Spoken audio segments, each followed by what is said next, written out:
কান্দি কান্দি ভাগৰি পৰিছে অসমৰ জনপ্ৰিয় অভিনেত্ৰী ধ্যানী মোহন। হয় বন্ধু বান্ধৱীসকল, আপোনালোকে ঠিকেই শুনিছে, ধ্যানীৰ জীৱনলৈ আহিছে ভাবুকি। পিছে এই ভাবুকি কোনে দিছে, এই সকলোবোৰ আপোনালোকক জনাম। গতিকে ভিডিঅ'টো অকণো স্কিপ নকৰি শেষলৈকে চাই থাকিব বুলি আশা কৰিলোঁ। লগতে যিসকলে আমাৰ চেনেলটো পোনপ্ৰথমবাৰৰ বাবে চাইছে তেওঁলোকে চেনেলটো প্লিজ ছাবস্ক্ৰাইব কৰি ল'ব। বিহুৰ সময়তে অভিনেত্ৰী ধ্যানী মোহন জড়িত হৈ আছিল চেংফা নামৰ এটি জেং বিহুৰ দলত। চেংফা জেং বিহুত লাগিছে এতিয়া জেং। জানিব পৰা মতে অভিনেত্ৰী প্ৰিয়ম পল্লৱী আৰু আন কেইগৰাকীমান অভিনেত্ৰীয়ে লগ লাগি ধন লুটিছে চেংফা বিহু দলৰ পৰা। চেংফাত জড়িত হৈ থাকি এতিয়া বহুতো মানসিক কষ্টত ভুগিছে অভিনেত্ৰী ধ্যানী মোহনে। বহু অপমানো সহ্য কৰিব লগা হৈছে অভিনেত্ৰী ধ্যানী মোহনে। এই সন্দৰ্ভত অভিনেত্ৰী ধ্যানী মোহনে কি ক'লে এবাৰ শুনোচোন আহক।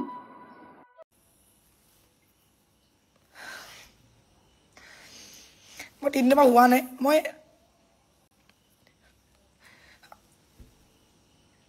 আৰু মোৰ এসপ্তাহৰ পৰা মোৰ অলপ দুখ মানে ঠিক আছে, অলপ মই টেনশ্যনত আছো, ষ্ট্ৰেছত।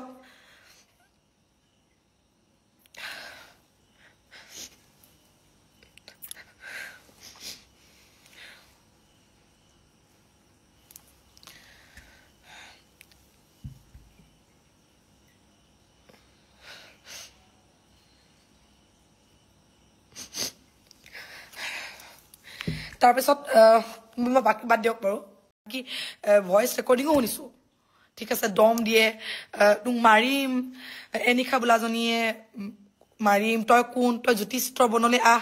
সেইখিনি প্ৰুফ আছে মোৰ লগত, কাৰণ মই সেইখিনি ভইচ ৰেকৰ্ডিং পাইছোঁ, মই শুনিছোঁ।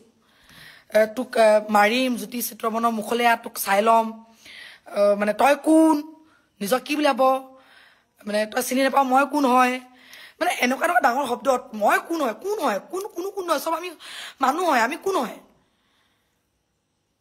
হয় তই, তোক মাৰিম, তোক চাই ল'ম, তোৰ জীৱন বেয়া কৰি পেলাম, এনেকুৱা গালি এনিশা আৰু তেখেতে দিছে আমাৰ বাকী গ্ৰুপৰ মেম্বাৰক।